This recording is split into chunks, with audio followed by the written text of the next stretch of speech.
శ్రీమాత్రే నమ. జయ గురు దత్తాత్రేయ నమ. ఈ వీడియోలో మనం కర్కాటక రాశి వారికి ఫిబ్రవరి 8 నుంచి 14వ తారీఖు మధ్యలో జరగబోయే వార ఫలాలు పరిశీలించినప్పుడు మరి కర్కాటక రాశి వారికి సప్తమ స్థానంలో కుజ రవి, సప్తమాధిపతిగా ఉన్నటువంటి శని భాగ్యస్థాన సంచారం, భాగ్యాధిపతిగా ఉన్నటువంటి గురువు లాభస్థానంలో ఉన్నాడు. అంటే ఈ సమయంలో మీకు మీ జీవిత భాగస్వామికి పదవిలో అభివృద్ధి, అంటే ఉన్నత పదవి లాంటిది రావడం కానీ, వారికి విదేశ అవకాశాలు రావడం కానీ జరిగే అవకాశం ఉంది. అలాగే వారి యొక్క ఆదాయం కూడా పెరిగే అవకాశం ఉంది. తద్వారా వారి ద్వారా మీకు చాలా కాలంగా ఎదురు చూస్తున్నటువంటి ఏదో ఒక బహుమతి ఈ సమయంలో రావడం జరుగుతూ ఉంటుంది. ప్రధానంగా సప్తమ స్థానంలో ఈ కర్కాటక రాశికి యోగకారకుడైనటువంటి కుజుడు ఉచ్చ స్థానంలో ఉన్నాడు. అది సాధారణంగా సప్తమం భర్తకు సంబంధించింది, లేదంటే భార్యకు సంబంధించింది కాబట్టి వారి యొక్క హోదా పెరుగుతుంది. వారు చాలా బిజీగా వ్యవహరిస్తారు. అయితే కొన్ని సందర్భాల్లో మిమ్మల్ని డామినేట్ చేసే ప్రయత్నం చేస్తూ ఉంటారు. మీ మీద మిమ్మల్ని తక్కువ అంచనా వేయడం కూడా జరుగుతూ ఉంటుంది. దాంతోపాటు రవి, అసలే 2 అగ్నితత్వ గ్రహాలు సప్తమ స్థానంలో ఉన్నప్పుడు భార్యాభర్తల మధ్య చిన్న విషయాన్ని కూడా చాలా పెద్దదిగా ఉంటుంది. ఎంతసేపు కూడా జీవిత భాగస్వామిని పొగుడుతూ ఉండాలి, వారు చెప్పినట్టు మీరు నడుచుకుంటూ ఉండాలి. ఏమాత్రం వారికి ఎదురు తిరిగినా, వారు చెప్పినట్టు చేయకపోయినా విపరీతమైనటువంటి ఇబ్బంది కలుగుతూ ఉంటుంది. ఏదైనా కొన్ని రోజుల పాటు మరి కొంత సర్దుకుపోతే మంచిది తప్ప ఏమాత్రం ఇబ్బంది పడినా మీకే నష్టం కలిగే అవకాశం ఉంది. బట్ ఏదైనా వారి హోదా పెరగడం, ఇవన్నీ ఆదాయం పెరగడం, కొన్ని సమస్యల నుంచి మీరు బయటపడడం జరుగుతూ ఉంటుంది. అయితే కొన్ని సందర్భాల్లో మరీ ఓవర్ డామినేషన్ వల్ల కొంతమంది సున్నిత మనసుకులు ఇబ్బంది పడే అవకాశం ఉంది. కాబట్టి బట్ ఏదైనా ఈ వారం చివరి వరకు ఇది కొంతకాలం పాటు వెయిట్ చేస్తే దాని తర్వాత ఇంచుమించు ఈ వారంలోనే మరి రవి అష్టమ స్థానంలోకి వెళ్తున్నాడు. అప్పుడు ఏమవుతుంది, ధనాధిపతిగా అష్టమ స్థానంలో రవి సంచారంతో ఒక ధనలాభం లాంటిది, ఒక ఆకస్మిక ధనలాభం లాంటిది, ఒక ఇన్సూరెన్స్ ద్వారా, ప్రభుత్వ పథకం ద్వారా మీకు వచ్చే అవకాశం ఉంది. అలాగే అక్కడ ఆల్రెడీ శుక్రగ్రహం మనకి ఈ కర్కాటక రాశి వారికి చతుర్థ లాభాధిపతిగా అష్టమ స్థానంలో ఉండడం వల్ల కంపల్సరీగా ఈ స్థిరాస్తి సంబంధించిన వ్యవహారాల్లో కానీ, తల్లిదండ్రులతో ఉన్నటువంటి సమస్యలు లాంటివి కొంతవరకు పరిష్కారం అవడం జరుగుతూ ఉంటుంది. తద్వారా మీకు రావాల్సినటువంటి ధనం ఏమైనా ఉంటే వారి నుంచి రావడం జరుగుతూ ఉంటుంది. ఒక శుభవార్త, ఒక చెడ్డ వార్త, 2 కూడా మిక్స్డ్గా ఈ వారంలో అంటే మీకు కలిగే అవకాశం ఉంది. కాబట్టి బట్ ఏదైనా కొంతవరకు అష్టమంలో ఉన్నటువంటి గ్రహాలు కొంతవరకు ఇబ్బంది పెడుతుంటాయి, కొన్ని విమర్శలు నిందలు ఇస్తుంటాయి. అయితే చాలా కాలంగా మీరు రహస్యంగా ఉంచాలి అనుకున్నటువంటి విషయం బహిర్గతం అవడం వల్ల కొంతవరకు అది మీకు కొంత అపకీర్తిని, మానసికంగా కొంత ఇబ్బందిని కూడా కలగజేసే అవకాశం ఉంది. కొన్ని సందర్భాల్లో కొన్ని రూమర్స్, కొన్ని నిందలు లాంటివి కూడా మీ మీద వచ్చే అవకాశం ఉంది. అంటే ఎప్పుడో జరిగిపోయిన విషయాల్ని ఇప్పుడు వెలుగులో తీసుకొచ్చి దాన్ని మరీ పెద్ద చేసి ఇబ్బంది పెట్టడం కానీ, మీకు సంబంధం లేని విషయంలో మిమ్మల్ని ఇన్వాల్వ్ చేసి ఇబ్బంది పెట్టే అవకాశం ఉంది. కాబట్టి సాధారణంగా ఈ కర్కాటక రాశి వారు చిన్న విషయాన్ని కూడా ఎక్కువ ఆందోళన పడి వాళ్ళతో రాజీకి వెళ్ళి వాళ్ళతో ఏదో కాంప్రమైజ్ చేసుకునే ప్రయత్నం జరుగుతుంటుంది. ఆ విధంగా మీరు ఎటువంటి ఇబ్బంది పడక్కలేదు. మిమ్మల్ని బ్లాక్మెయిల్ చేయాలనే ఉద్దేశంతో, మిమ్మల్ని ఇబ్బంది పెట్టాలనే ఉద్దేశంతో కొంతమంది ఇటువంటివి ఇబ్బంది పెట్టచ్చు. ఏమాత్రం భయపడకుండా చాలా నిర్భయంగా వ్యవహరించండి.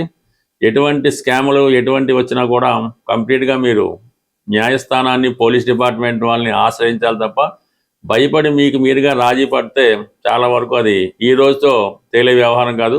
జీవితాంతం దానికి మూల్యం చెల్లించవలసి ఉంటుంది. కాబట్టి సాధారణంగా ఇటువంటి రూమర్స్కి వాటికి భయపడకుండా నిర్భయంగా ఉంటే అవి ఆటోమేటిక్గా అన్ని సమస్యలు పరిష్కారం అవ్వడం జరుగుతూ ఉంటుంది.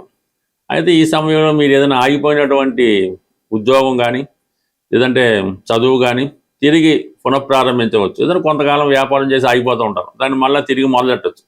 ఏదైనా విద్యాపరంగా చాలా కాలం గ్యాప్ తర్వాత మళ్ళీ మీరు ఏదైనా ఇంకో కోర్స్ నేర్చుకోవడం కానీ, ఏదైనా నైపుణ్యం గల వృత్తి నేర్చుకోవడం కానీ జరిగే అవకాశం ఉంది. బట్ ఏదైనా గురుగ్రహం మీకు 12వ స్థానంలో ఉండి ఎటువంటి ఇబ్బంది వచ్చినా కూడా చివరి నిమిషంలో ఎవరో ఒకరు మిమ్మల్ని రక్షించి మీ యొక్క సమస్యల నుంచి బయటపడవేయడం జరుగుతూ ఉంటుంది. బట్ ఆర్థిక సంబంధించిన విషయాల్లో మాత్రం కొంతవరకు ఖర్చులు పెరుగుతూ ఉంటాయి. అంటే న్యాయమైన ఖర్చులే, పిల్లల చదువులు అని, మెడిసిన్స్ అని, ఏదైనా చిన్న చిన్న ఇన్స్టాల్మెంట్స్ అని, ఫైనాన్స్లు అని, ఇవన్నీ కూడా మిమ్మల్ని ఆర్థిక పరంగా చాలా కృంగదీస్తూ ఉంటాయి. విపరీతమైనటువంటి ఫైనాన్షియల్ స్ట్రెస్ ఏర్పడుతూ ఉంటుంది. అయితే ఎవరో ఒకరి సహకారంతో చివరి నిమిషంలో ఆ సమస్య నుంచి బయటపడి చివరికి కథ సుఖాంతం అయ్యే అవకాశం ఉంటుంది. ఈ వారంలో ప్రధానంగా శని త్రయోదశి 14వ తారీఖున శని త్రయోదశి రావడం జరిగింది. ఆ మన్నాడు 15వ తారీఖున మహాశివరాత్రి కాబట్టి ఏదైనా ఈ సకల రాసుల వారు కూడా జీవితంలో మళ్ళా తిరిగి పుంజుకోవాలంటే ఈ ప్రధానంగా ఈ 2 రోజులు మరి మన శని త్రయోదశి రోజు ఏదైనా శని క్షేత్రాన్ని దర్శించడం, ఏదో మన మందవిల్లని అని కొన్ని శని క్షేత్రాలు దర్శించి అక్కడ పూజ చేయించుకోవచ్చు. లేని పక్షంలో ప్రధానంగా శివాలయంలో ఉన్నటువంటి నవగ్రహాల్లో ఉన్నటువంటి శని భగవానుడికి అక్కడ ఉన్నటువంటి పంతులు గారి ద్వారా కంప్లీట్గా మీరు మరి విధి విధానంగా శని భగవానుడికి తైలాభిషేకం చేసి చక్కగా ఈ తైలాభిషేకం జరిగిన తర్వాత ఆ ప్రధాన దేవాలయంలో ఉన్నటువంటి పరమశివుని కూడా దర్శించుకొని ఆ రోజు కంపల్సరీగా మీరు అంటే చాలాసార్లు చెప్పినప్పటికి కూడా కొత్త వారి కోసం ఆయిల్తో చేసిన పదార్థాలు ఏమీ తినకూడదు. అది ఆ రోజంతా నియమంగా ఏదో ఫ్రూట్స్ పళ్ళు వాటి తింటూ మరి అదే మర్నాడు కూడా మహాశివరాత్రి గొప్ప అదృష్టం కాబట్టి మహాశివరాత్రి రోజు మరి ఆ పరమశివుని దర్శించుకొని వీలైతే మారేడు దళాలతో కనీసం ఒక్క మారేడు దళమైనా పర్వాలేదు, ఆ మారేడు దళంతో మరి పరమశివుని యొక్క అర్పించి నమస్కరించుకొని ఆ రోజు కూడా విధి విధానంగా మీరు పవిత్రంగా భగవంతుడికి దగ్గరగా ఉండడం వల్ల జీవితంలో ఆ మరణాన్ని నుంచి చాలా గొప్ప మార్పు అన్నది రావడం జరుగుతూ ఉంటుంది. అయితే ఈ మహాశివరాత్రి రోజు వీలున్న వాళ్ళు అంటే ప్రతిదీ పెద్ద టెంపుల్లో పంచారామాల్లో కాశీక్షేత్రంలో అక్కర్లేదు, ఎక్కడ ఏ శివలింగం ఉన్నా వీలైతే రుద్రాక్షలు అంటే ఎన్ని ముఖాలైనా పర్వాలేదు, ఎన్నైనా పర్లేదు, మరి శుభ్రమైనటువంటి వాటర్లో వేసి ఆ రుద్రాక్షలతో శివునికి అభిషేకం చేయవలసి ఉంటుంది. ఈ అభిషేకం చేసిన తర్వాత ఆ రుద్రాక్షల్ని అంటే మీ బంధువులు కానీ మీరు కానీ ఎవరు కానీ అది అదే రోజు మెడలో ధరించడం వల్ల కూడా శని భగవాను నుంచి వచ్చే ఇబ్బందుల నుంచి కంప్లీట్గా మీరు బయటపడడం జరుగుతూ ఉంటుంది. అంటే ఒక విధంగా ఈ రుద్రాక్ష ధరించడం వల్ల మీలో ఉన్నటువంటి కోపం అంటే బాగా తగ్గిపోతుంటుంది. చాలా ఓర్పుగా సహనంగా ప్రవర్తిస్తూ ఉంటారు. ఆటోమేటిక్గా మీకు ధనాకర్షణ పెరుగుతూ ఉంటుంది, ముఖంలో ఒక విధంగా గ్లో పెరుగుతూ ఉంటుంది, ఒక గౌరవమైనటువంటి హోదా కలుగుతూ ఉంటుంది.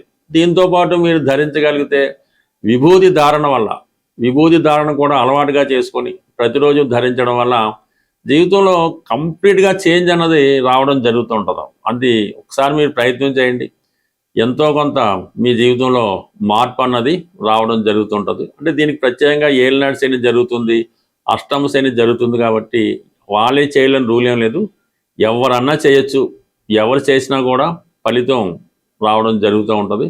బట్ ఏదైనా నమ్మకంతో ఎంత చిన్నగా అయినా ఎంత చిన్న దేవాలయంలో చూసినా ఆ ఫలితం వస్తుంది తప్ప పర్టికులర్గా అక్కడికే వెళ్ళాలి, ఆ క్షేత్రమే దర్శించాలి అని ఏం పెట్టుకోవద్దు. మీకు అందుబాటులో ఉన్నటువంటి ఏ శివాలయం అయినా ఏ శివలింగానైనా దర్శించి ఆ స్వామి యొక్క ఆశీస్సులు పొందుతారని ఆశిస్తూ స్వస్తి.